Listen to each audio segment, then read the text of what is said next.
My mom got me this shirt. Now let's think about it. Glasses make me sexy. And under here it says, locks make me dangerous. Do I have locks?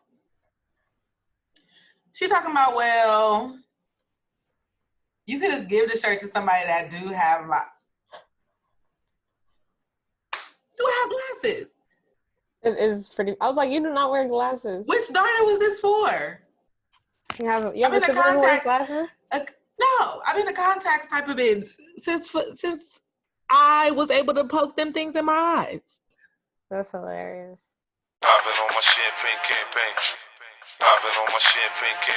What's up, y'all? This is Sanj. What's up? It's your girl Camille, and you're now tuned in to Brunchism.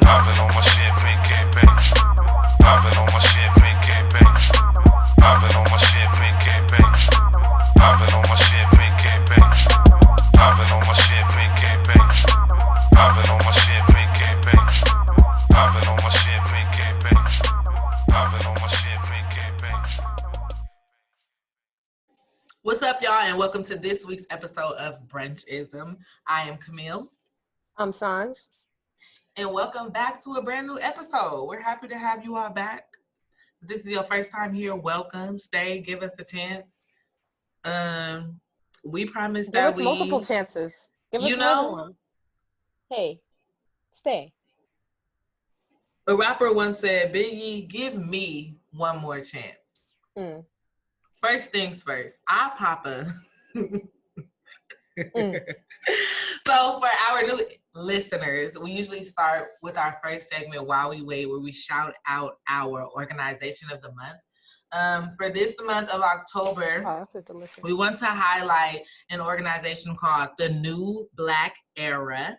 You can follow them on Instagram at The New Black Era. Everything is spelled correctly. It's no, underscores or nothing like that. Just bam, just how it is. It's not The New Black Era with a D-A. It's T-H-E. The New Black Era. But we actually had the founder of this organization, Cheyenne, on Brunchism about maybe a year and a half ago. But she just gives a lot of information to young Black people about voting. A lot of the time she will post sample ballots and even link you to other organizations with their sample ballots, and they give like summaries and rundowns on the different propositions. Now this is locally, so for people that are in California, this will probably best benefit you. Way to include me. I know. I'm sorry. I'm just so sorry. I'm so sorry. Sounds like a great organization. I wish. Find me. Let's find one for DC too. Facts. That's gonna be my challenge accepted. Gotcha. But yeah, just make sure you follow The New Black Era and make sure that y'all are doing the research for yourselves to figure out your voting situation. I'm not gonna talk to you about the two presidential candidates because whatever, but your local elections, like people that are going to be like your mayors or your DAs and stuff like that, make sure you read into those, because that's what's really important.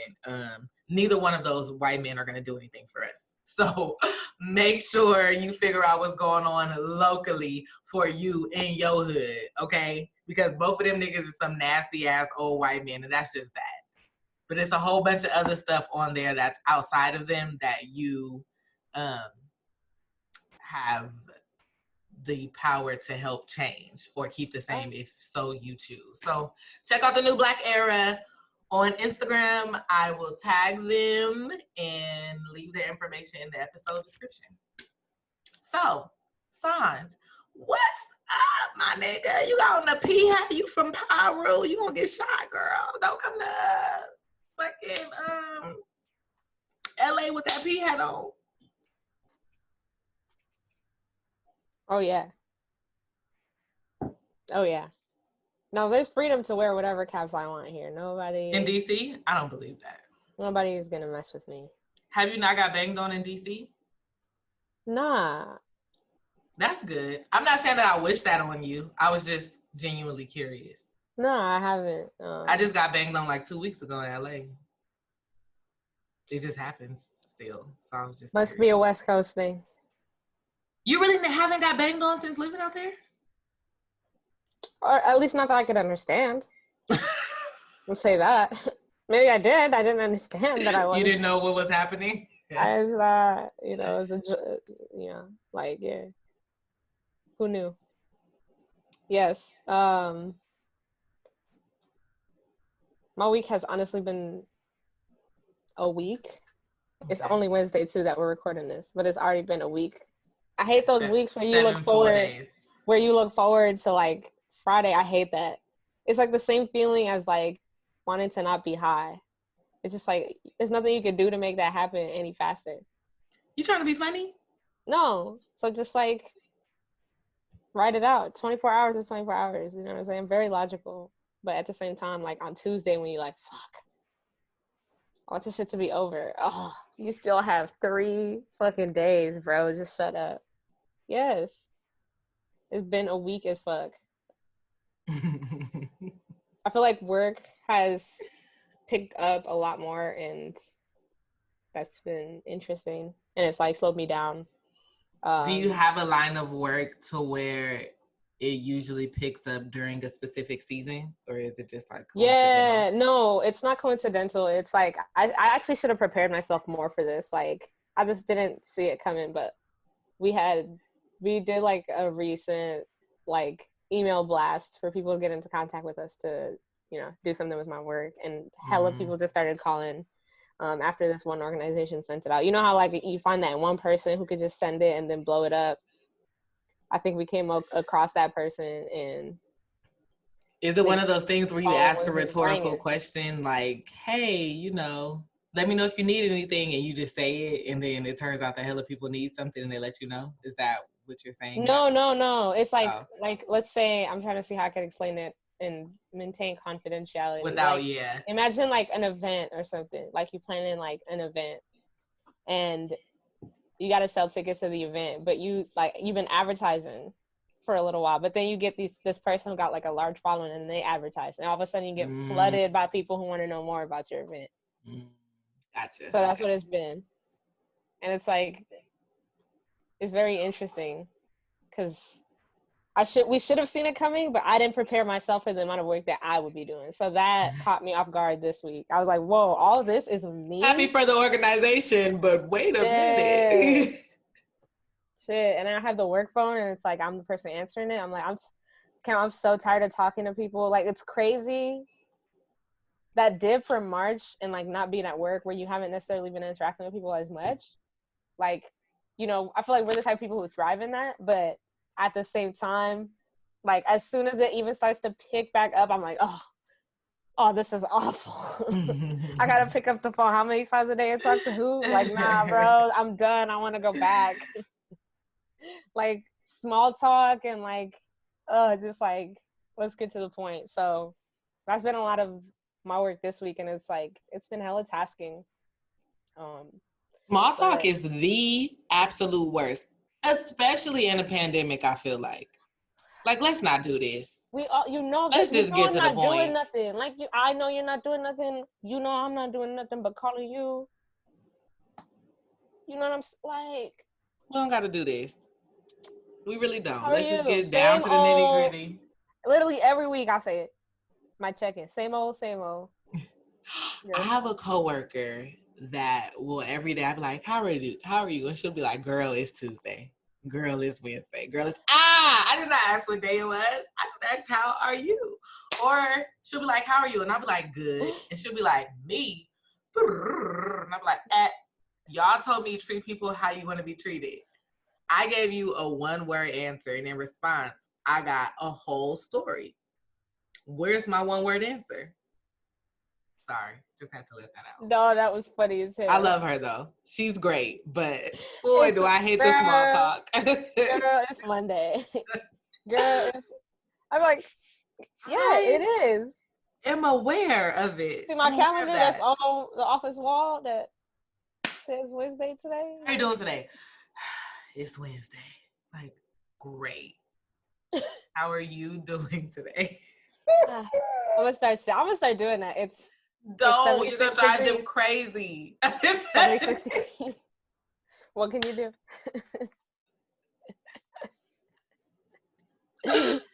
Oh, how are you doing? Oh my goodness. It's foggy out there. It's foggy out there. Like, girl, what? That did not answer the question. You just provided information for no reason. Oh gosh. That's how your That day is is going? It's awesome. Tuesday? How am I? Continue. I'm sorry. No, that's awesome. I'm definitely doing that, bro. Like, please, I'm asking if any of Sanja's coworkers are listening. I'm so sorry that they are doing this to you because. But it gets me out of thinking about what I'm gonna say. Like, I don't even have to have a thoughtful response. All I gotta know is one fun fact that's going on in the world, and when somebody asks me how I'm doing, I spit it out. I pick the weather. So every time somebody asks me how I'm doing, I'm telling them the weather. Why? And maybe it reflects my mood. You don't know. Okay, Mother Nature. Not me. Trying to steal my identity. I see That's what you're doing there. But yeah, just work, and then I finally got some time to sit down and watch that Savage Fenty fashion show. Bree had been like nagging me about it. She watched it the third time with me. I was like, bro, what? That was her third time watching it when you were just watching it once? Yeah, she was like, third, yeah. She watched it with That's on brand. That is on brand. She was watching it with different people, but it was actually really tight. She was like, oh, you really like it? I was like, nah, I don't think I'm gonna like it. I don't think I'm gonna. And I was like, oh, this shit is tight. I've heard that like all of her Savage, fashion shows have been like a hit. Like, yeah. Only thing I saw was that hella diverse picture. She had diversity in age. She had diversity in height. She had diversity in gender. She had diversity in body type. Yes. I was like, damn, girl. Yes. That was like the epitome of diversity. Oh, that bitches, was the young whole bitches, show. Fat bitches, slim bitches, tall bitches, short bitches, the bitches, gay bitches, straight bitches everywhere. Bitches were all on the spectrum. The spectrum wasn't a line. It was like that. It was confused. She got someone from every corner. I said, now, damn. I was like, I didn't even consider that type of diversity. Wait a minute. She just had everybody. It was crazy. It was tight. Like, I didn't know. Victoria's Secret is pissed. They're done. They're done. Because to me, also, like, a little bit, fashion shows can be a little bit boring, at least in my opinion. Like, okay, I get it. Like, I see you walk down, up and down. I seen one skinny bitch. I seen all skinny bitches. And it's, like, similar clothing, and so it's like, all right, like, I get it. This is what y'all doing, whatever. But, like, she really made it. I don't even want to super fan out because I think that's weird. But, like, she made it. Some people it's okay. Rihanna, it's okay to super. She made it so entertaining, like to actually, like me watching somebody walk up and down a runway one time is not gonna help me want to buy clothes. Like, but if I watch like 5 to 50 different people walk down with the same outfit, like who are all hella different, like I'd be like, oh shit, like I've seen that. You know, you see the same thing many, many times, so you really get to like peep the clothes actually realistically, and it was like. It was basically like an award show minus the awards, which is always great. Like just the performances also. Like I was like, oh, that shit is tight. Like it was super, super. Did she perform? Yes, but she was not a very big part of the performance. Like she didn't take up like a lot of space, which is interesting because like I was thinking back and I was like thinking about like not to pit this against each other, but I was thinking about Black is King and Beyonce and how some people's critiques were like she centered herself too much, like she was too much a part of like the film. And it was like Rihanna, it was like almost she was like barely featured. Like some parts, like a lot of Rihanna's like, I get it, I'm a bad bitch. Yeah. Oh, I know. Like, let me just showcase these other bad bitches. Yeah, she had like a couple of like full on like theatrics, but it was so short compared to like her showcasing the talent of other people on her like stage, which was hella tight. Like just so many I was just like, damn, bro, people can do so much shit. Like people can dance amazingly. People can like, it's just so that was dope. What do we do? Just get drunk and talk shit. We played rugby for a little bit. But if imagine if I was wearing some Fenty right now, like some Fenty Savage. That's true. Right now, so. I actually am. See? Oh no, not true. I got on my sports bra. I was supposed to work out. I did morning yoga, but I didn't do everything else. But yesterday I had on Fenty. I know for sure. We would be extraordinary at that point. That's true. Do you want to start doing the shows in Savage Fenty? Once I get some, yeah. You can send me some. Somehow I was like, I don't know, but yeah, I would do it. Okay, you said it. We could do it for Halloween. Oh my gosh! Speaking of Halloween, I'm getting killed about these. Are you doing a Halloween costume? So I'm conflicted about Halloween because, as you know, Halloween is my favorite holiday. And so a part of me wants to go somewhere, but then like everything is closed down. So it's like, what's the point of going somewhere if I know I can't really do anything? Because I kind of want to go to Vegas. But also my family is doing, because there are so many children everywhere in my life now. My dad is having like a little Halloween party for all of his grandkids at the house.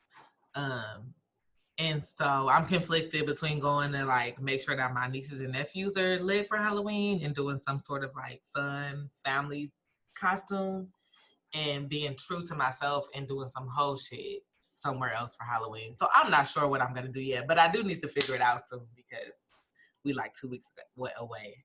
2020 Camille picking the kids. I don't want, not for Halloween. I need to have something that's just for me. But I know Halloween is You said that's where I draw the line. It's Halloween, nigga. The Halloween is where you draw the line. I know Halloween is supposed to be for the children, but if I don't take Halloween for myself, then not nothing else. You said Halloween. I don't know. I don't want to give up Halloween. I really don't. But we gonna see. But I don't.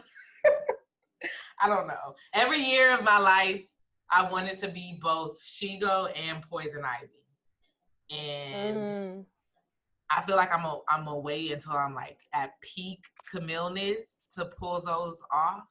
And those are good ones. Like I feel like you should save that. Yeah, I know. So I really want to like, so maybe this is a year where I just, I don't know what I'm gonna do for Halloween. So what do you gonna do for Halloween? I have 4 people in my household, and we decided we were gonna do Avatar. So we're each gonna do an element. I'm so excited. That's gonna be so good. Who's gonna be Azula? Somebody better be Azula. I guess Zuko would be easier because you could just put makeup like around the eyes so that they know. And then you do. But Azula was a bad bitch though. Like we can't leave. Just be the Fire Nation. Fuck it. No. Azula, Uncle Iroh. Fuck it. Just be the Fire Nation. Just be in the Fire Nation. That's it. That's it. Y'all can each be a different avatar. Let me stop invading on your plans. You water? Oh, because you be dripping. I know what you did there. I see what you did. And honestly, I got to pick last, so really the drip picked me.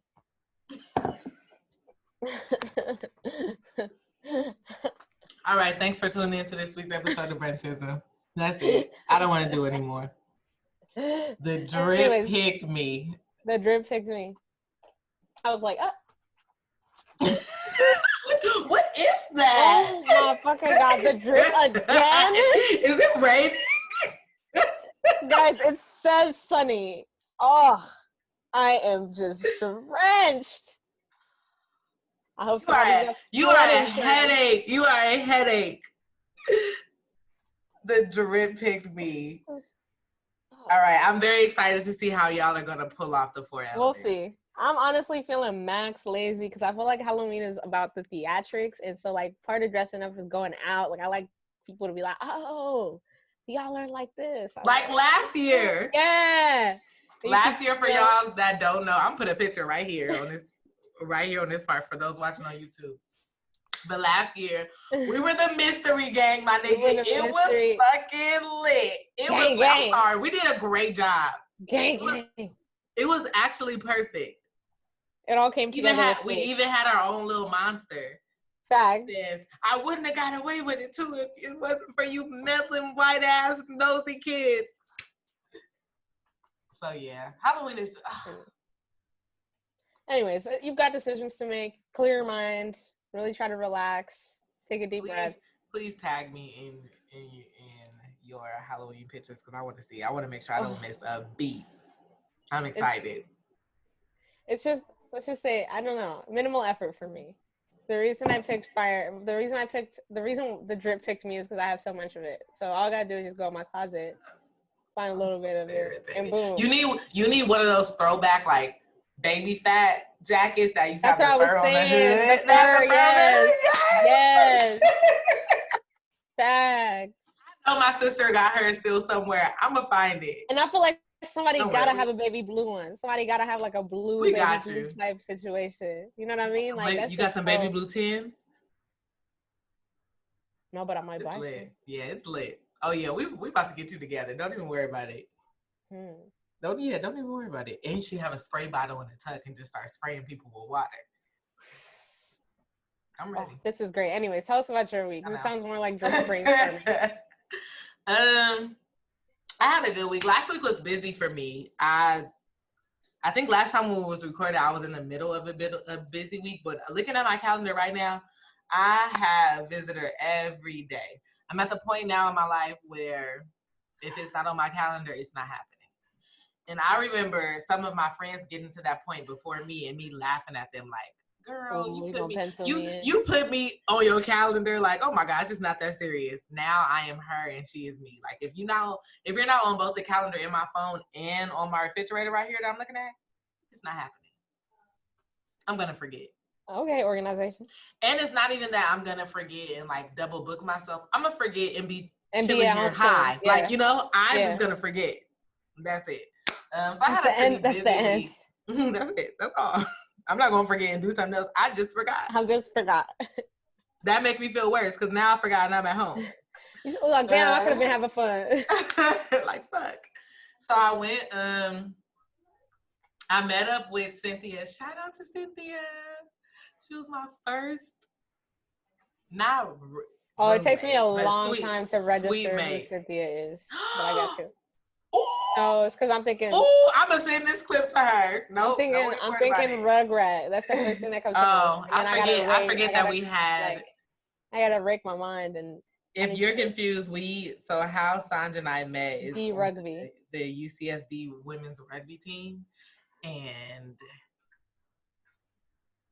on that team, everyone had their own nickname, and so a lot of us have a hard time remembering each other's real names. So sometimes when we call each other by each other's real names, we don't know who the fuck we talking about. I'm like, who? And it's somebody I know really well. That's very easy. Yeah. Had you said the nickname, I would have been like, oh. Had I just said Rugrat, if y'all don't see the parallels between Cynthia and Rugrat, I don't know what to tell you. But anyway, we went out to eat and have drinks or whatever. And my car battery died. But I thought that just the remote part died because like the car wasn't unlocking.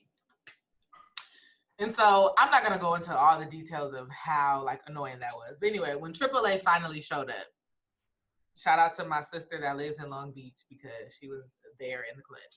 When AAA finally showed up, first of all, it was very confusing because the guy over the phone sounded very black. But when he got there, he was very Caucasian. So that was all, but the Caucasian that he looked like was giving very much, MAGA, Nazi, Aryan brother, like, redneck, trailer park, AR, whatever, AR-47, what is it? 15. Not sure what the number is. Anyway, he just looked like he would be hella racist. I don't know if he was like a guy like that group, like just a Southern white man, And so that's why it sounded black to me. I don't know. I never really got that. He was cool, so I couldn't really get what his deal was. But anyway, I didn't appreciate the fact that he was trying to make me feel crazy because I was like, oh, I'm 100% sure I didn't leave the light on. I didn't leave a door open. Like, it wasn't anything that I left on in the car. Mm-hmm. And so when he was reading the battery, he was like, from when I'm getting back from the reading, it's saying that something was left on. And I said, I'm telling you, it wasn't nothing left on in this car. Okay? He's like, but the reading say, I'm like, and I'm telling you. So then, boom.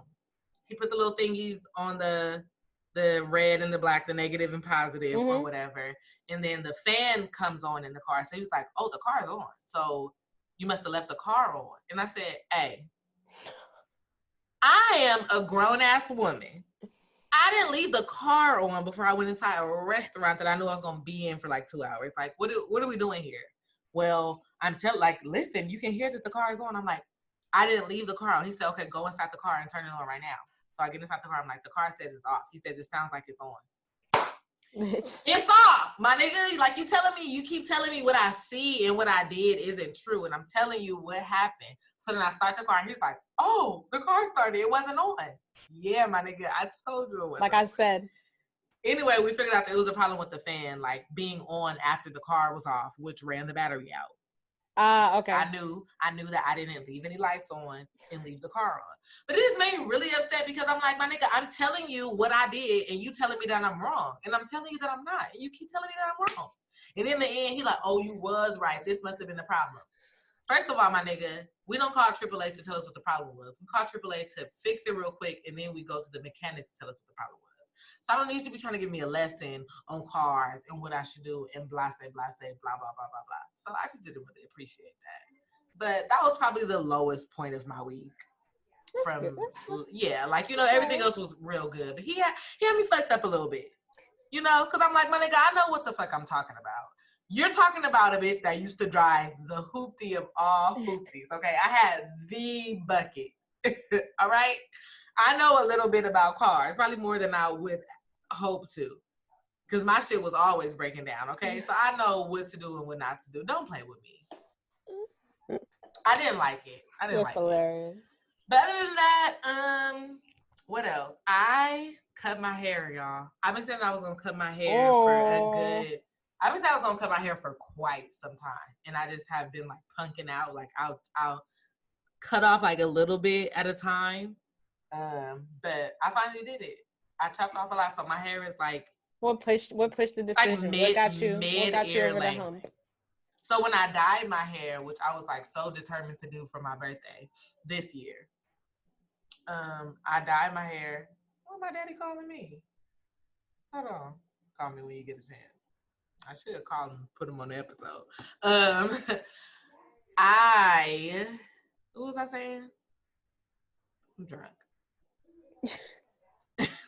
We was talking about the what made me cut my hair. Yeah. I've been saying that I was gonna cut my hair, but I just have been like too scared to do it. But when I dyed my hair, that's what you're talking about on your birthday.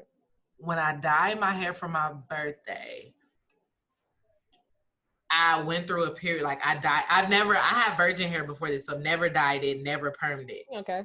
And so when I dyed my hair for my birthday, I immediately like straightened it from January to March, like over and over and over and over. That's all I did. So the combination of me dyeing my hair plus straightening it back to back, like completely like deaded my hair. I got you. And so since we've been in the pandemic, I haven't put heat in my hair at all.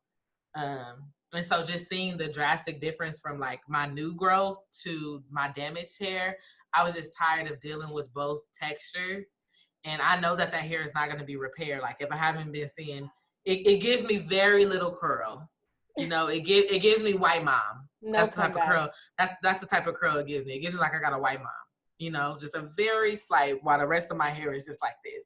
So I was like, I'm not gonna deal with it. So I cut a lot off. I cut just enough to where I could barely put it in a ponytail. Like my hang time for my ponytail would probably be this much. And that's like if it's blow dried out. Like if we talking a wash and go, ain't no ponytail happening. So y'all will probably, y'all probably see me in, lots of braids, maybe a wig here and there, but that's just what it's gonna be. But yeah, that's pretty much it for my hey, no, that's not it. These white men is really just cheating in the election. They're not even like, they're not trying. I was young when Bush was president, so I wasn't paying attention, that much. But from what I can understand, he was like shitty and racist or whatever, but he still did a good job of like playing the political game. You know what I'm trying to say? I think like, whereas these niggas now are just like blatantly being racist or blatantly cheating and just like, and what, who gonna do something about it? They're, right. Like, they're not even trying to be strategic about it or like trying to play the game. They're like, yeah, we set up fake drop boxes in California. It's technically not unconstitutional. They're like, yeah, we're only having this one place open per this county of like 6 million. Technically we can. Like, they are just being real out and proud about it. I just think that's not so even, crazy. Not even gonna lie, not even gonna like mix them up or nothing. Just like, yeah, they're not even like, oh, we thought. They're like, oh no, oh my gosh, we have people, what? we have people setting up fake mailboxes. We got that from the studio. We had to do that shit. Yeah, we had to do that shit. It don't say we can't. Y'all like do that? We're like, wait, but y'all really? They're like, yeah, it don't say we can't do it, so we just did it. Like, that is, I don't know. That has been really insane to me to watch unravel. Like, these niggas are cheating right in front of our faces. They were just like, yeah, girl, we finna cheat. And if we lose, we ain't even finna leave. Like, they're just telling us that. Everybody's just kind of like, oh, guys, what are we gonna do? They're not leaving. They said they're not gonna leave. Like, I don't know. It's a whole lot of bitch shit going on. But I don't know. That's crazy. And it's crazy because if there are 6 million people in a county, right? Surely you can't think that all 6 million of that county will be blue. You know, wouldn't that technically hurt your side too?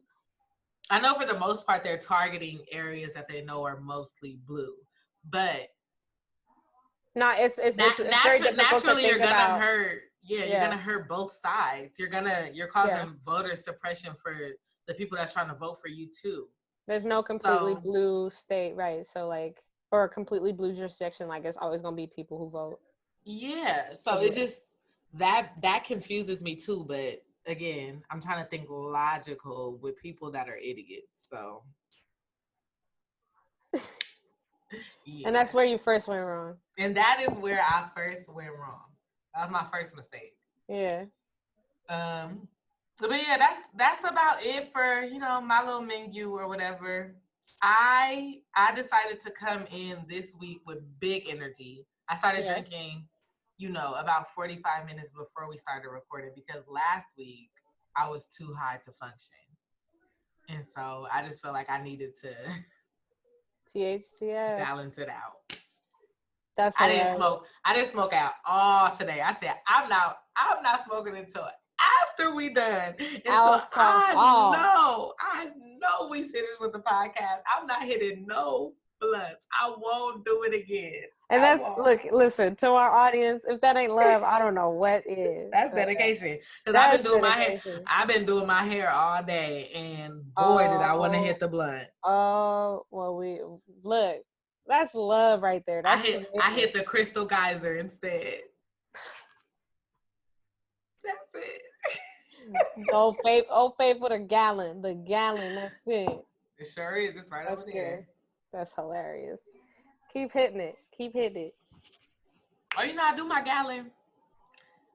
We were like infamous for that on the UCSD campus. Like they knew it was a rugby person because we were keep a gallon on deck.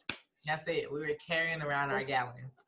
I have a cousin too that 28 times a day. I have a cousin that does that too, and my aunties are like, you and your cousin always drinking y'all gallon of water. I'm like, okay, all right. Yeah. You should probably do this. It's Friday.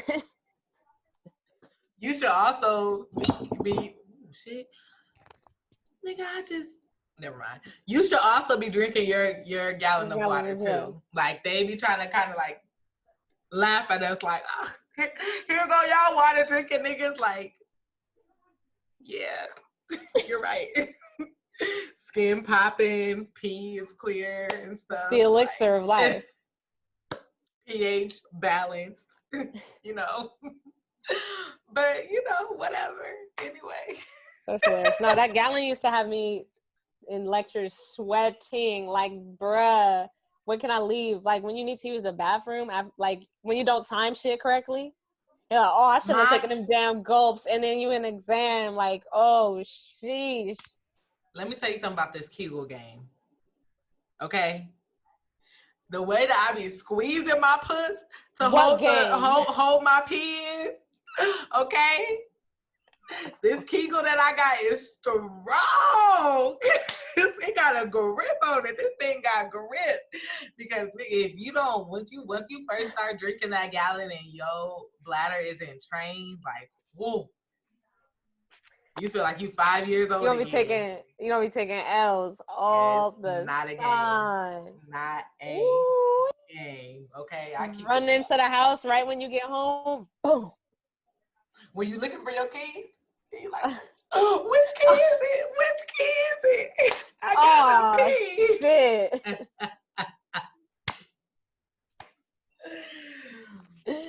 Oh gosh. It's not a game. Stay hydrated, folks. Stay hydrated. You know, and if anything else, it'll help you with your Kegels. It'll help keep that puss nice and tight. Have a good grip on it.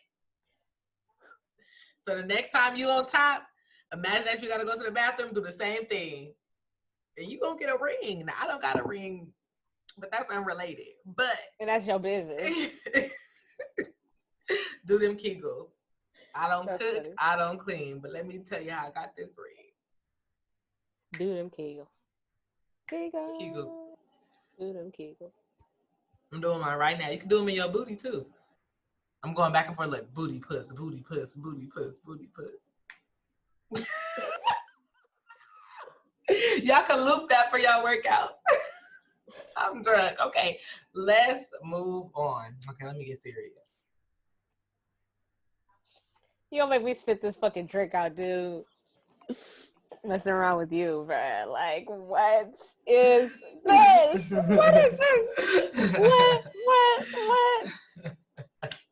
All right, so now it is time for the main course. So before we start with our kind of like the meat of our conversation, I just want to give like some context as to why I suggested this to be the main course. So I'm sure that a lot of, or I hope at least that a lot of our listeners have been seeing the End SARS hashtag and the social media campaign that's been really active on Instagram and Twitter. So just to give a quick overview about what's going on, End SARS originated in Nigeria. So what SARS is, it's an acronym for the Special Anti-Robbery Squad.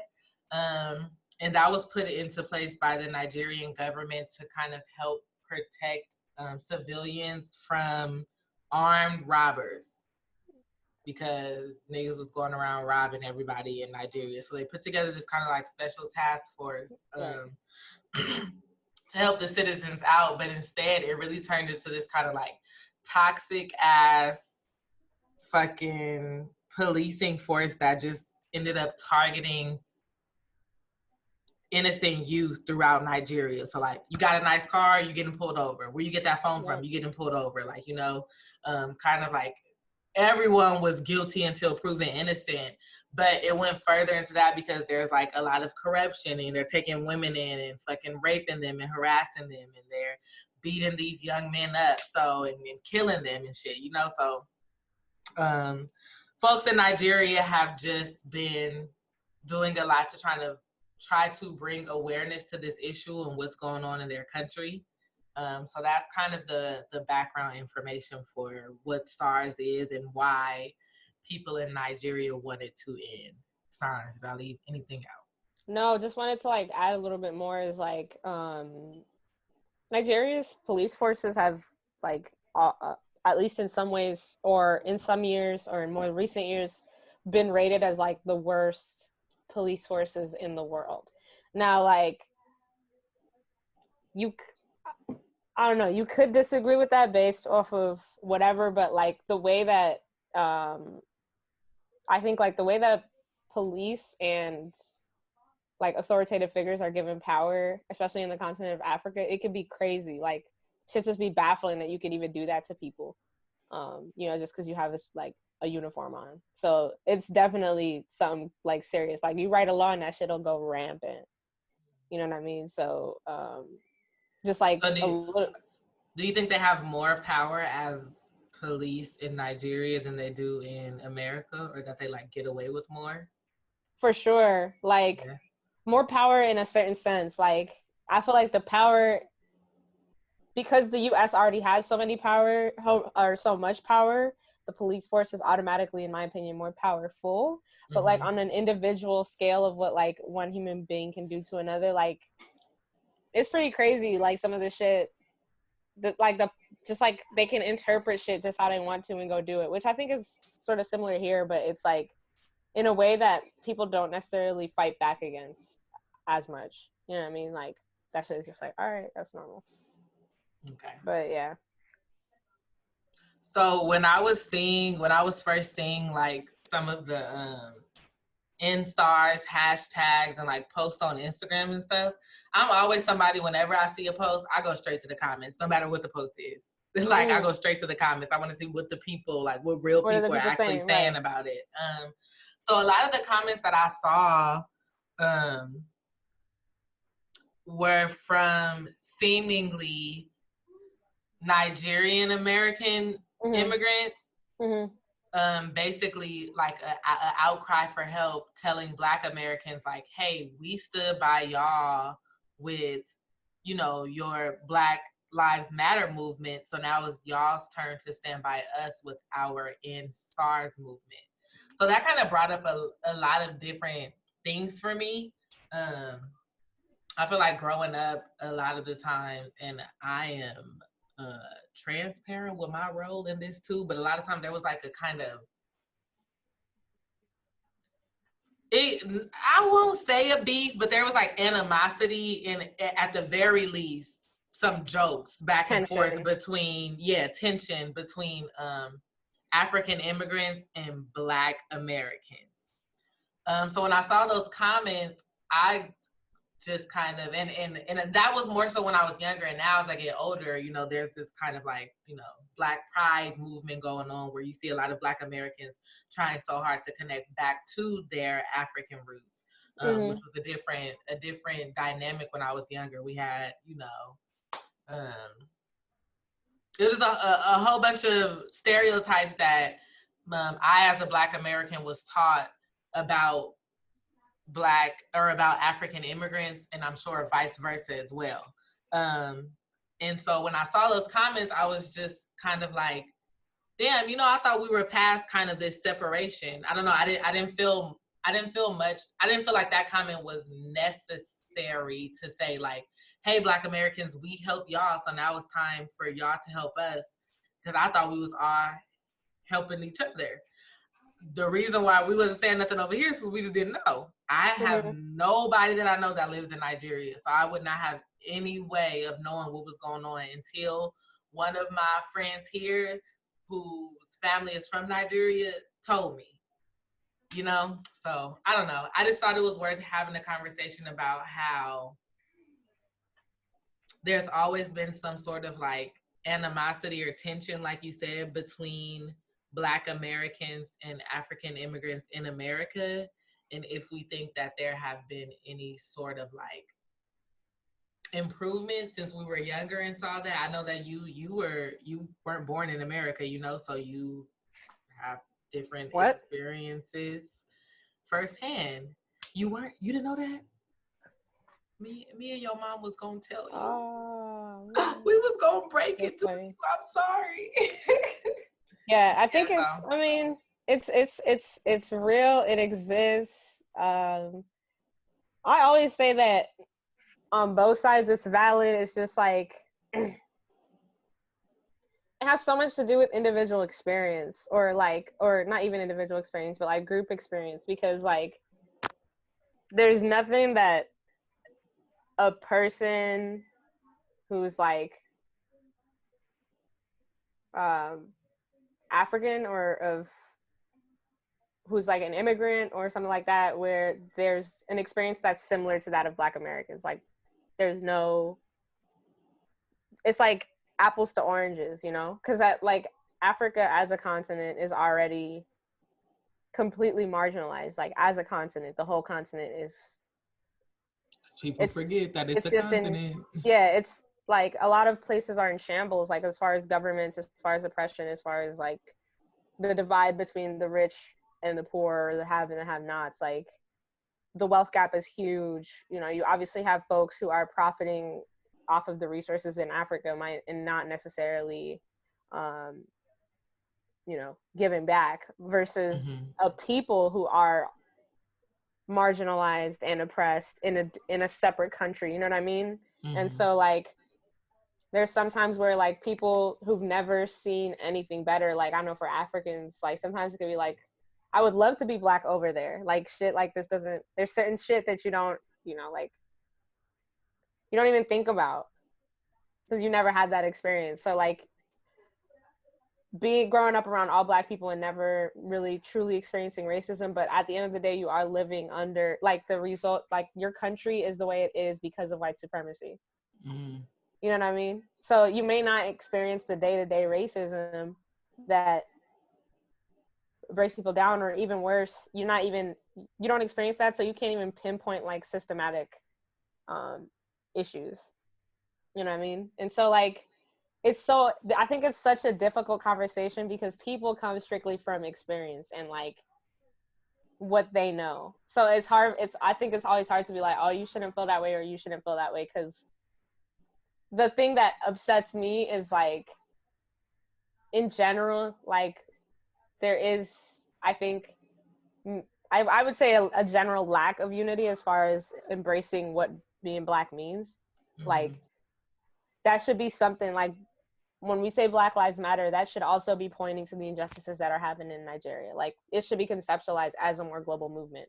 You know what I mean? Like, and I was just saying, it's like akin to like when people were saying Black Power, that was like people recognizing that anti-Blackness it's a global issue. Like everywhere. it ain't getting solved on just one continent. That's not it. Like if people are not liberated everywhere, then it actually doesn't matter. So like that's the thing that irritates me about the conversations is like, yeah, but you're in dire, you feel like you're in dire conditions, you feel like you're in dire conditions, you know you do come from the same people, so like maybe it's more so of like asking Black Lives Matter to more so highlight what's going on, but not saying like we did this and you did this. You feel me? Like that approach to me is kind of weird. Like are we keeping count, or like, and then how can you keep count of something that in my opinion encompasses what you're talking about? Like Black Lives Matter in itself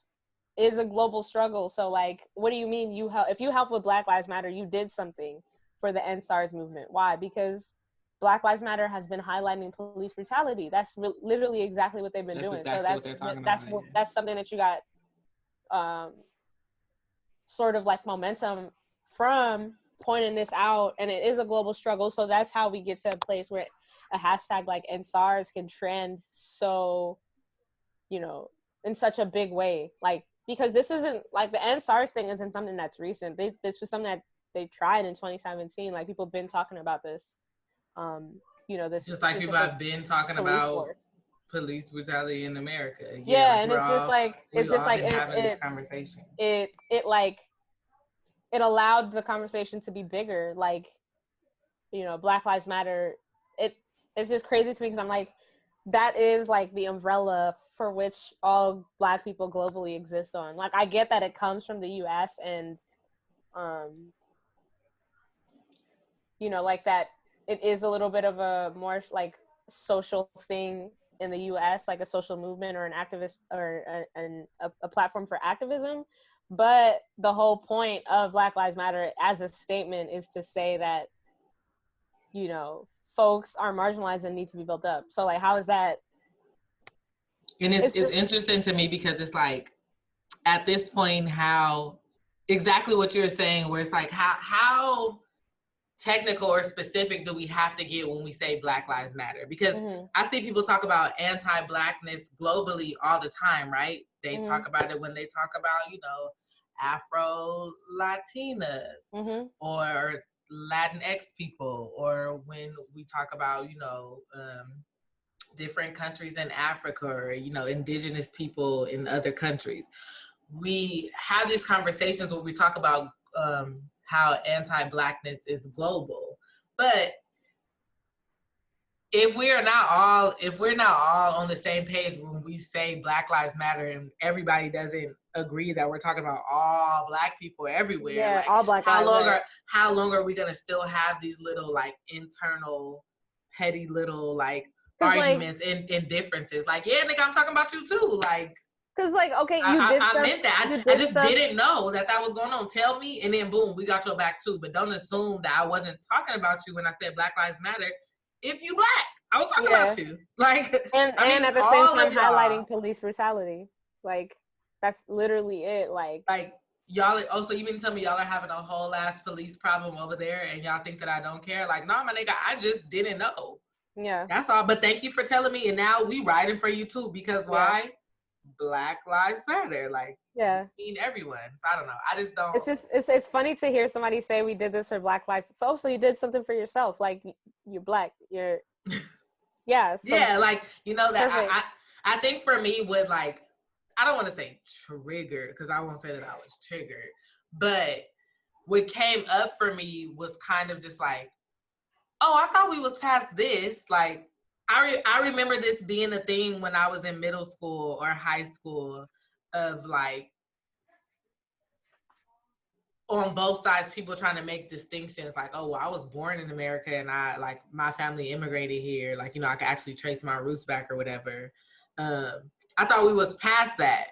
So I don't know, just to see that come up again, I was just kind of like, oh, my nigga, I thought we was past this when we was talking about Black lives. Like, I thought we was on the same page when we was talking about all of us.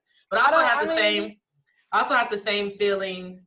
And this could be a whole nother topic in itself, so I don't want to spend like a lot of times, but I had the same feelings when it was like, when people were saying all Black lives matter because they were talking about like, you know, gay Black lives and trans Black lives. Me, in my mind, I was like, yeah, I know. I thought that's what we meant. But there were some Black people that were kind of, that, you know, you still have your homophobic ass Black people that were just kind of like, oh, well, you know, like that needs to be a separate conversation. Like, no, it don't. We all Black. So maybe, you know, we do need to have a universal ass Black caucus. Like, when we say Black Lives Matter, we mean Black lives from all across the world. We mean Black lives of all different sexual orientations. We mean Black lives of all genders. We mean Black lives, like, whether you're, you know, capable or, you know, are not capable as far as like ability, physically capable. Like, we mean everybody. If we see you and the police will pull you over and shoot you down, we mean you. You know, police don't know what country you're from.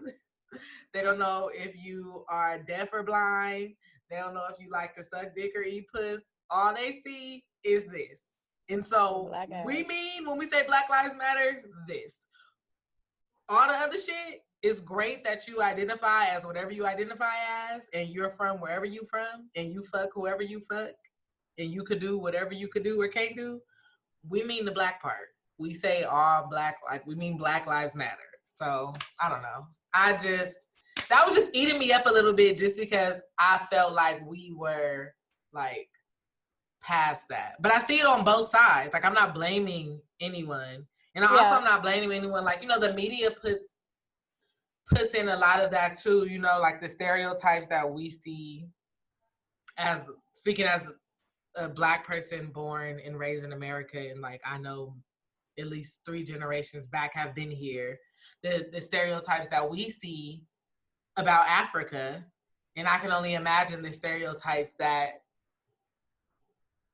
Africans see about Black Americans, you know? So like, I know, it goes deeper than what we all see, but I just thought as Black people, we were kind of like past this point of being like, oh, well, I help y'all. Like, no, my nigga, you helped you. And me helping you is also me helping me and helping you. Like, what are we doing right now? Yeah. I mean, I would say like, I would say we're not past it.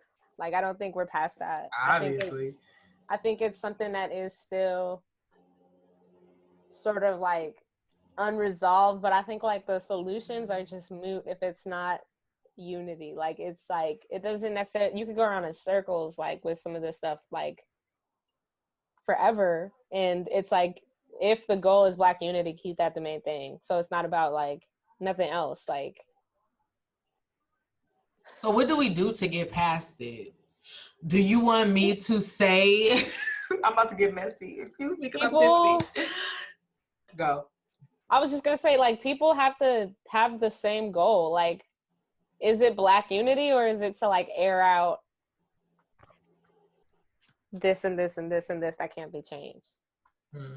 Like, if we're really talking about moving forward, like, you want to move forward, like, all right, well, obviously Black Lives Matter as its own movement didn't do a good enough job of, I guess, being inclusive, because now, like you said, it's trans lives matter, all Black lives matter, this kinds of Black lives matter, that kind of, you know, and like, realistically, the term was the term, and it's just, when did we start excluding people, or at least listening to people who are excluded? Because it was supposed to be a radical thing. Yeah, I think the fact that some people feel excluded is the problem. Like, you know, if I say Black Lives Matter and you don't feel included in that and you're Black, then that's a problem on Black Lives Matter's end, because I'm Black and I don't feel like y'all are talking about me when y'all say Black Lives Matter and I'm Black. So what are y'all gonna do to make sure that we like are all, you know,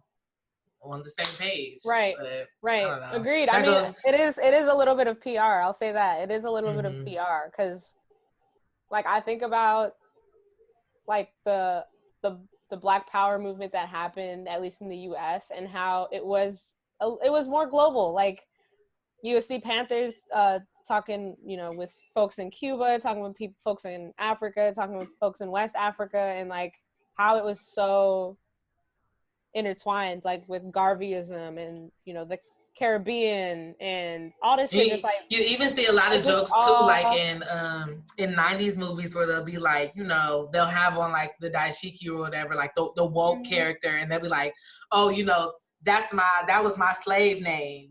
My real name is blah, blah, or my new name that I picked up from my roots. Like, you'll still see the kind of like trying to be connected with our brothers and sisters in Africa. Like, you would even see it a little bit in pop culture with the Black Power movement, whereas now Black Lives Matter is just like Ferguson.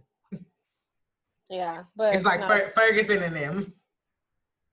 Facts. For real, that's really what it is.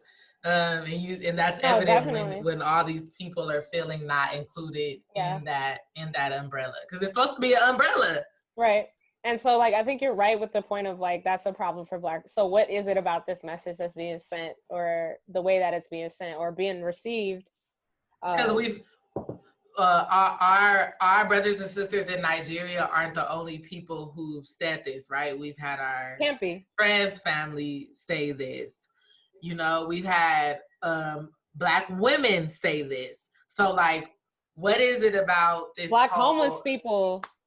I'll say, like, or sorry, folks who are experiencing homelessness, but like, I've been like here in DC, I walk down the street, and like people who are, you know, experiencing homelessness are like, all Black Lives Matter, like Black Lives Matter, but you guys don't give, you know, to us. And it's like, facts, like, especially in a place like DC where there's so many wealthy Black people, it's like, how is wealth being distributed to the point where people are, you know, at the point of experiencing homelessness and still having a, you know, Trump Pence sign? Like, nigga, we dropping fucking knowledge today. Niggas about to listen to this episode and think. And question and like question everything. Like, Black Lives Matter, yeah, y'all say that, but like, we right here, most of the people who walk by us are Black, and we're still right here. You feel me? So we're yelling that, and there are so many Black people who still feel ignored when we say Black Lives Matter. So like, what are we gonna do to make sure that we don't have to have these little distinctions to where a subgroup of Black Lives Matter is like, hey, other Black people, can y'all help us? Like, we're all, I am being affected by Camille, am being affected by homelessness and by homophobia and transphobia and by what's going on in Nigeria and by what's going on in the Congo. Like, as a Black person,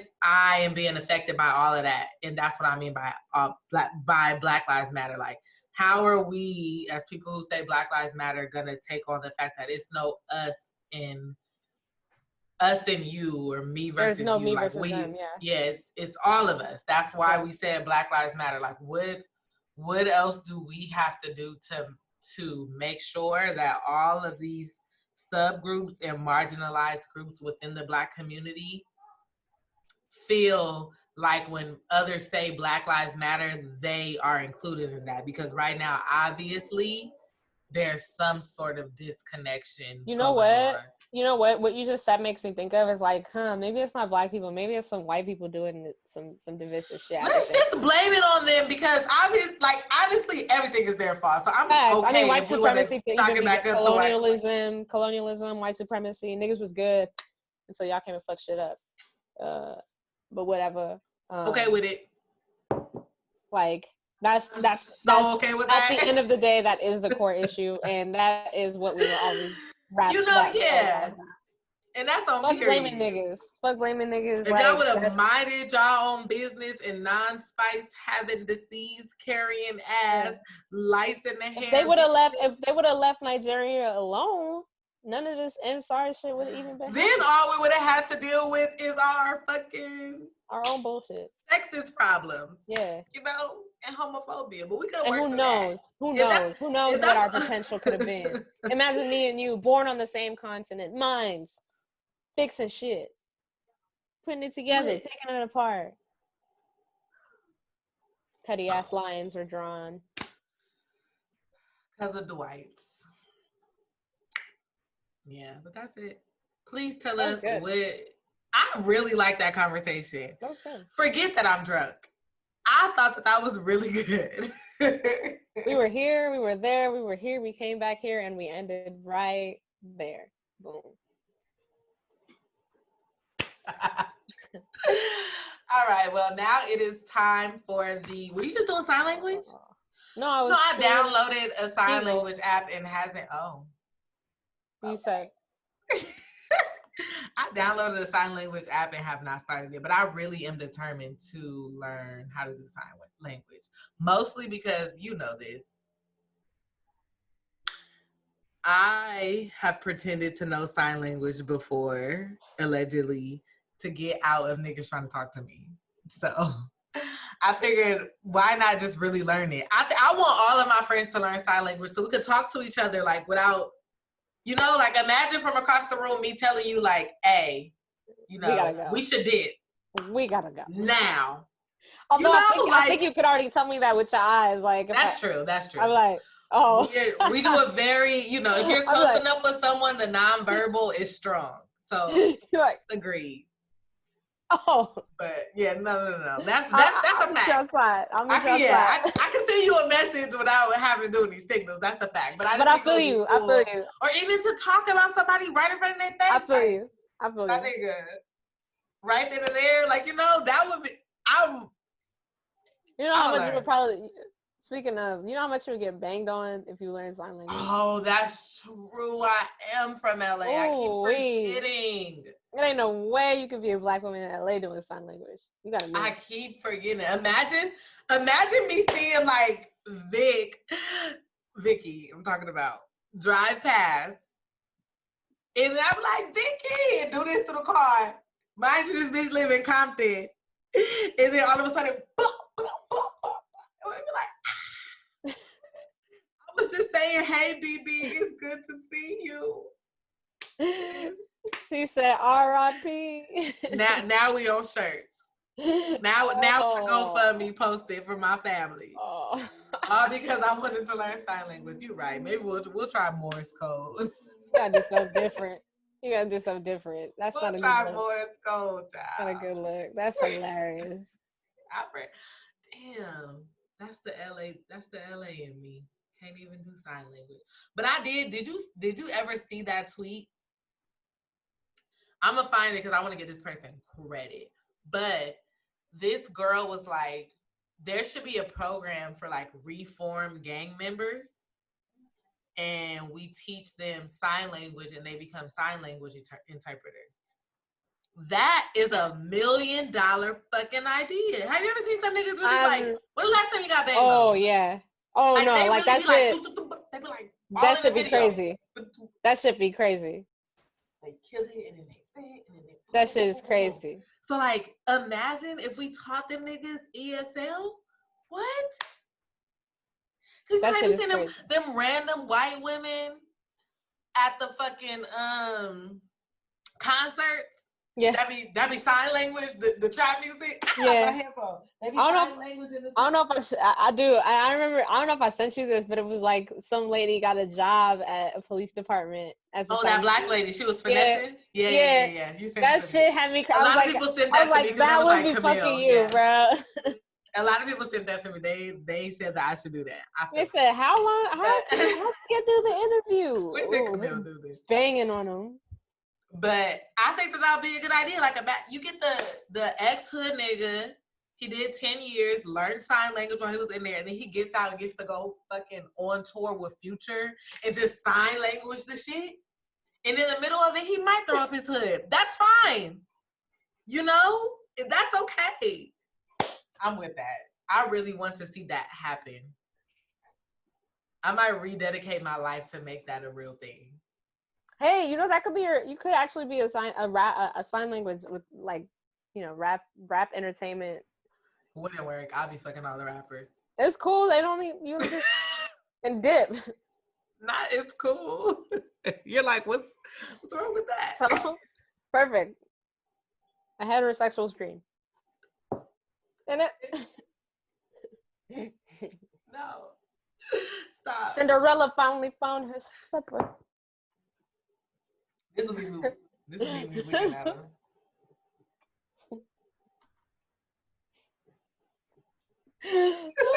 All right, let me stop. All right. Woo, okay. It is time for the check for our new listeners. This is the portion of the show where we both pick somebody who needs to get cursed the fuck out because they did something very wrong. So, Sanj, who are you checking this week? I'm going actually with both portions. I'm gonna go with some sports because we didn't get to talk about it. But I'm checking. Shit, I meant to come on talking big shit. Continue. We gotta get an excerpt of you just saying that because that was hella funny. Because I wanted to talk big shit. No, the Lakers aren't my team, but I'm from LA. From LA. I'm not a Laker hater. Like, I like the Lakers. They just aren't my number one team, but they're definitely my number two. Like, and I'm sure life at home is much funner when they're winning. My nigga. Have you? Oh, we gotta talk about that after. I was about to. I'm gonna say it. Fuck it. Fuck it. This girl tweeted. She was like, ladies, after like the third quarter when we saw where it was going, she was like, ladies, make sure you have your plan B ready. Because it's nothing like getting some dick from an LA nigga after the Lakers just won a championship, girl. That shit is delightful. But anyway, you go. Who you about to check this week? That shit, let me tell you, is hilarious. As soon as I saw the third quarter, I was like, well, let me start stretching, child. Let me start stretching. And it was a blowout. And it was a blowout. It's going to be a long night.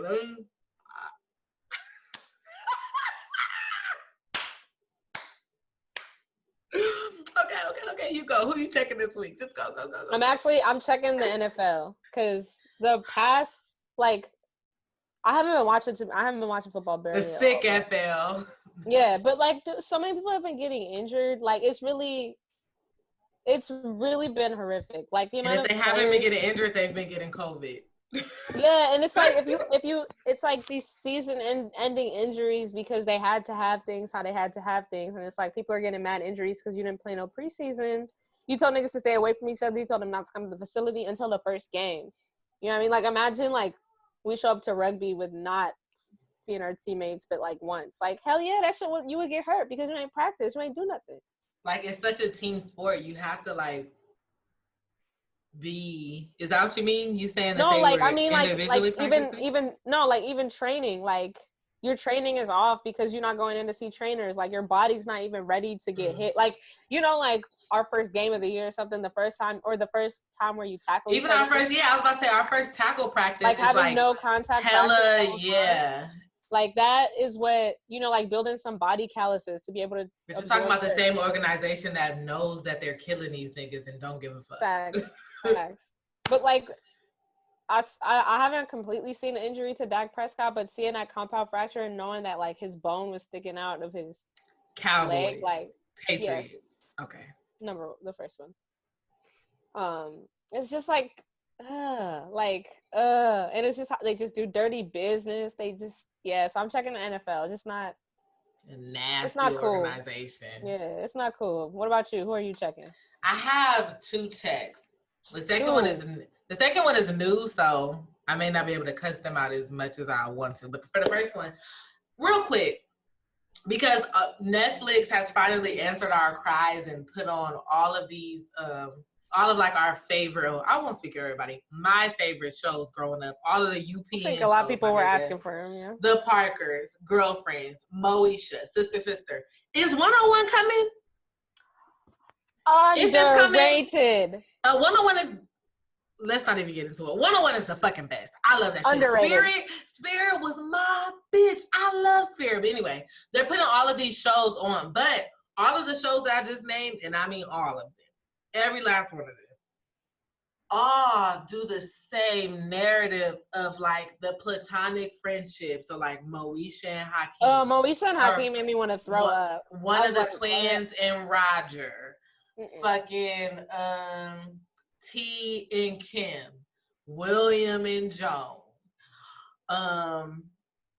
Brianna and Arnez. All of the best friends and platonic friendships ended up turning romantic and they ended up dating each other. Like, why did everyone do that? I think that's so stupid and so harmful because me, as a bitch, that's why niggas has doing had that shit. Like platonic, like me and my male best friend, like I swear to God, we have been best friends since like the 10th grade. Now, and we have been alone with each other, like in each other's houses, all of that. Never been a moment of like no weird shit. Like this narrative, and then this narrative that men and women can be friends, or that is limiting for me to say, but in the context of what I'm talking about, it makes sense. They didn't have I get you. They didn't have no lesbians, So. And lesbians really can't be friends, and we know that. But like this idea that like a platonic friendship can't happen is harmful because then you get all of these random ass niggas who think like, oh, I'm just gonna be her friend for a little bit and I was just gonna end up say fucking, So it changes like, now you messing that's the up expectation of friendship, yeah. Exactly. Like, well, eventually she gonna want to fuck me. Like, nah, sometimes like this is really just a fucking homie. And they keep waiting. Like, like our friendship is just like conditional. Like I was just being nice because eventually I knew I was gonna fuck. I hate that narrative, and I didn't realize how deeply it was pushed in the 90s and the early 2000s. So that's just nasty to me. And I actually, when I sit and think about it, I know like as far as my friends and family, I know a lot of women and men who have platonic friendships that never turn into anything. Like that's literally just they homie. Yeah. Like, so I think it's just so weird to have that narrative. But then on the other hand, is as much as that's true, I have also experienced and know a lot of people who have experienced being friends with somebody for a long time. Then all of a sudden it's like, but I'm in love with you and I want to fuck or whatever. And it's like, whoa, where did that come from? Like, I've experienced both. You're irritating. But I've experienced both equally. So I don't like that. I really don't. But my other check was for Ice Cube, and this is happening live. So correct me if I'm wrong. Please feel free to tell me. But I saw this. Yeah. This nigga, for some reason, him and T.I. and sometimes Snoop Dogg for some reason, have like elected themselves as like the Black official and Black people's spokesperson. And Diddy. Yeah. All them four niggas. Diddy, Ice Cube, T.I., and Snoop Dogg. Like, I've seen all of them do it. But, you know, this whole, like, the Black vote is not for sale. And, you know, all that other bullshit. Long story short, apparently Ice Cube had a meeting with Trump about Black people. I just want to be the first to say that Ice Cube does not speak for Camille Duncan. Neither does O'Shea Jackson. Them niggas don't speak for me, and they don't speak for all Black people. So you can't say, "Oh, the Black vote is not for sale," but then go on the campaign selling the Black vote. And if that's something that you were gonna do, how come you didn't go talk to Joe Biden about it? Why you went to go talk to Trump about it? He said. So here's the thing. He said he presented the plan to both Democrats and Republicans were the only people who wanted to move forward with it at that time. Yeah, but my thing is, okay. Thank you for that clarification. But my thing is, we didn't vote on telling you to go represent us. Oh, I listen. My like the fact that one person has like the arrogance to create a contract with Black America for like you said a contract, and niggas didn't even get to see it. We love Friday, but not that much. Just because I bought Friday don't mean that I want you to like a contract that you, like you said, we didn't even see it. You didn't post it on your story and say, hey, I'm about to go do this. We're getting the news after the meetings had already started. You don't speak for me, my nigga. Ever. You never speak for me. So Ice Cube, like, I can understand you like trying to help or whatever, but if that's what you're gonna try to do, talk to us about it first. And I would have. It wouldn't be one person. It wouldn't be one person presenting. You know, it would be a whole spectrum. I don't even know the last time you've been in the hood, my nigga. The only person that I would have allowed to do this for me is Nipsey Hussle, and he's dead. I promise that's the only person that I would have like not had a problem with him going to represent it. Because that's just how much, as a LA nigga, we trusted that nigga. Right. Anybody else? Like, you didn't even... I just think anytime you're trying to sit here and make a decision or some sort of unilateral shit for... On behalf of a whole ass a whole race of people, bro, like, who don't agree with, like, you're rich. You've gone from NWA to Are We There Yet to Barbershop, bro. Like, you have... Like, I can't even say that I've agreed with all of your movie choices, but I'm supposed to let you go talk to the whole fucking Republican Party about what Black people want. And you're also a rich Black person. Like, you're not the one. So he's going to appeal to you more than he appeals to my broke ass temporarily, because I am not broke. I have an abundance of wealth around me. That's my mantra that I say when I pray in the morning. But you, like, I'm not going to trust you, you know, like your interests align a lot more than his than mine do. So he could just sell you a one or two quick little cute points. You've been out of the hood for a lot longer than you've been in it. So I just don't like when Black celebrities do shit like that. You cannot go do it. You cannot say, because a nigga like Trump is going to run with that. I talked to Ice Cube. He represented the Black community, and so this is what the Black community said. You know, like, he's going to run with that shit. You don't have the power to do that. Kanye, you don't have the power to do whatever it is the fuck you doing. Like, none of y'all have the power to just say, like, yeah, we're representing all Black people. No. Even if it was at least Auntie Maxine, if she would have been the person to do that shit. You know, she been doing this work for hella decades and shit. But I don't need you, Ice Cube. You don't even go by O'Shea. You just go by Ice Cube. I don't need you to go representing me. You don't have the authority to do that. So check in that nigga, because, And this contract is only 23 pages. Like, what? Sorry, I'm looking it up right. It's not even Times New Roman. It's bullet points. Oh no, it's not MLA format. This is ridiculous. No. Niggas do not stand for this. Yeah, that's it. That's it for me. All right, so sorry, I was just looking at that damn contract. I think they use Calibri body, but what I want you to do also is look up this song called Contract.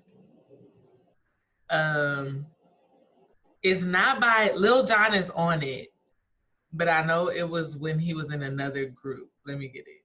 Oh, it is Contract, Lil Jon and the East Side Boys. Very random, but growing up, when my oldest brother used to come visit and like stay with us for a little bit, he would bring us all of the bad ratchet hood shit, and this used to be our motherfucking song. So I want you to listen to it, man. It's a real ghetto song. I don't know. When you said Contract, it made me think of it. But it goes, hey, bitch, sign your name on the dotted line, because you belong to me. You belong to me. Hey, bitch, sign your name on the dotted line, because now you're mine. And it's called Contract. It was about pimping. Anyway. I hear that. I hear that. So we are now, entering a final segment of the podcast, which is the tip. And for our new listeners, this is a portion of the show where we like to tip our hats off to something positive that has happened this week. Is your drink empty? You good? Yeah, it's all gone. And so, Camille, who are you tipping? What's good? What's good this week? I am tipping Bill Burr. Is that how you say his name? Bill Burr. Burr. Bill Burr. But I'm tipping Bill Burr. He was the host of Saturday Night Live this last week. And on his opening, I just want to start by saying this. And I don't know if I've ever said this before on the show, but I never discovered Saturday Night Live until maybe 3 weeks. And she'll teach you the new slang that you can say to the. Sorry, that was an accident. Good thing you didn't do no Dwight Howard shit. I know. Nothing else. I didn't know about Saturday. I don't know. I thought Saturday Night Live was the same as the Daily Show, the Nightly Show, Midday Show, whatever. I never knew what it was, or that it went way back 60 years ago and shit. Like this, it's like a staple ass show. And I just found this out. I'll say maybe in 2016, for real. Really? I had no idea. No, maybe 2015, but still recently, for real, within the last 5 to 6 years. Right. So I didn't know what it was or whatever. But anyway, on his opening monologue, he ate white women up. Did you see it? These last 4 years, I'll say, since Trump has been elected, and they've been doing their openers with the mock debates or whatever. Saturday Night Live has been really good. I'll tune in and watch the opening, and then I'll watch the little news part with Michael Che and the other white guy. Yeah. And the musical performances, but that's usually all I watch. I don't watch the whole thing. I just fast forward to those parts because those are funny to me. But his opening, this Bill Burr guy, I don't know who he is. He looked familiar, but I'm pretty sure I've seen him on stuff before. But he's some comedian. Anyway, he ate white women up. He was y'all bitches just be begging to be oppressed. Y'all hoes is not oppressed. Give it a rest. It's basically what he said, in those 10 minutes. That's basically what he said. He was Black people started this whole movement, and y'all was just basically I'm just gonna scoop my white ass into this movement and be oppressed too. And no, bitch, you can't. Shut up. That's basically what his opening was. It was brilliant. And then what happened? A whole bunch of angry white women was how could you say that about us? Blah, blah, blah. And it just made it that much funnier because it was my nigga, this is what he was talking about. So tipping him because I love to see white women getting red, and it's so much better when it comes from another white person. I have to watch that. And he's a white man, and he's also married to a Black woman, so it's just it's rich, my nigga. He was not only do y'all white bitches get on my nerves, and y'all be having shit fucked up, and I'm a white man saying it. Y'all get on my nerves so much that I have been blowing this Black woman's back out for 15 years, my nigga. Love the sisters. This y'all is hilarious. Bitches annoying. Get over it. And my wife is Black. He read white women, and he got a Black wife, and he a white man. Like, it was just perfect. So That's great. My hat off to Bill Burr. Burr. Ooh, it's chilly here. Who are you tipping this week, Son?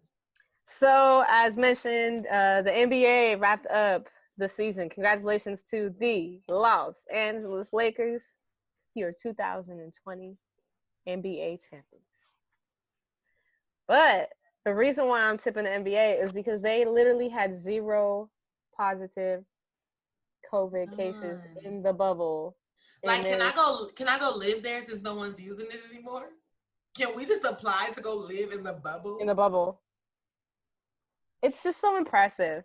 He did better than the president of the United States. Did better than the White House. The bubble was safer than the White House. A whole ass White House. This one, like, nerdy looking white bald man. He really just did great. He was like, nah, I'm going to keep y'all safe. He kept everyone safe the whole time. The whole time. Not a single Except for when he had to deal with, like, Lou Will going to get, wings at the strip club. Still didn't get sick. But that was outside of his control. And Lou Will still didn't get COVID. It's like, what are you protecting these? Like, wow. That shit was mad impressive. Like, it was just amazing. Like, especially the same week when you hear about all these NFL players, like, testing and all of the White House. Yes, and the White House. And it's like, wow, bro, like, we're able to lock that down that tight to where that could happen. I was just thinking, like, me and Brie were talking about it a little bit, and it's like, imagine this on like a countrywide scale, but it was like not everybody in the US would be willing to buy in, because that was like the NBA players, they completely bought into that whole shit and were like, all right, we're gonna stay here. Well, some of us, Mr. Daniel House, millions. They're also guaranteed. Well, I still don't think that was his fault. But here's the thing: we're guaranteed our lives, so that should be. You would think that would be enough, but the check would be big. Obviously hasn't been enough. So, like, what can you look at my dumb ass trying to go to Vegas? Like, it obviously has not been enough. My life to keep people, Nah, I need millions. Yeah, but no, for real. The NBA, it's just cool. That was cool. He really ran the bubble better than the country is being ran right now. The whole thing. And we're all saying it. Adam Silver for president. That's the only next logical step. That's it. I mean, at this point, if niggas is just giving away presidencies, might as well. Might just I'm cool with it. One in. Is LeBron if Trump is reelected, which Laker players are going to the White House? Go. None. I think the whole team would stay home. I don't think. LeBron is like, if you go, you're being traded. So try me if you want, because I'll do it. Nobody would go. Then nobody in their right mind. Trump is gonna deem basketball as unconstitutional. If they do go, they'll have to arrange their own visit, because I don't think the Lakers would even arrange a visit for him. We're not even gonna help you get there. That's a wrap. My girl Jeannie is like, ain't that her name, Jeannie Bus? Jeannie with a bus. With the titties, is that what that means? Jeannie Bus, like her bus. Isn't that what they call? Isn't that what they call titties? Like my bust. Oh, I figured it out. But it's bus. No T, but she got bus. I'm sorry, Jeannie girl.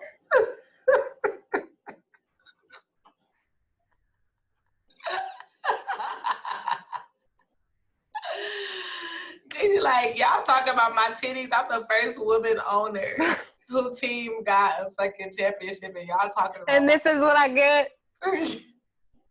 We are, girl. Your last name shouldn't have been Bust. I'm sorry. I'm glad we didn't go to school together, girl. I would have been having the jokes on deck for you, okay? I would have been busting your ass. I would have been busting you up. Bust it. I know she hate Waka Flocka Flame. Let's go, Jeannie. Bust it. Oh yeah, the jokes would have been flowing, sis. Yeah, I'm happy you got your little championship or whatever. Rest in peace to your dad or whatever. But girl, the jokes would have been busted. And he was busted too. Busted. Yes. Shout out to fucking Adam for the fucking no COVID, bruh. I Cool. want to apply to live in the bubble. How can I They make should it? let people, like, they should actually, now they should do like others, like do a bunch of reality shows in there. You know, think it has a cafeteria, it has a gym, you can work out. You know, it had a barber You shop. can literally feel like film like 10 million simultaneously. Were the women in the same bubble? Yeah, and It's lit. It's lit. All the wives were like making friends and getting along. I don't know, maybe all of them. Some of them, I know they swap a little bit. No. Keep the spouses at home, but let us go in the bubble. I want to go in the bubble. I'm down. All right, y'all. Well, thank you for tuning in to this week's episode of Brunchism. Be sure to subscribe to our YouTube, to leave us a rating on whatever platform you are using to watch or listen. 5 stars, please. You know, leave a comment too. Be like, wow, you know, I love this show. But you can also be like, you know, Camille be too loud sometimes. I'm okay with it all. Yeah. Leave something. You know? Yeah, if it's about me, make it positive. I don't really don't go for that. You don't like a little criticism? No, for what? From who? Who are you? I'd be like, must be a bot. Oh no, that's the robots. You know they didn't really listen. They didn't really watch. They racist. They didn't really watch. Yeah, but that's funny. All right, make sure y'all tune in, and we'll see you next week. Next week, same place, same time.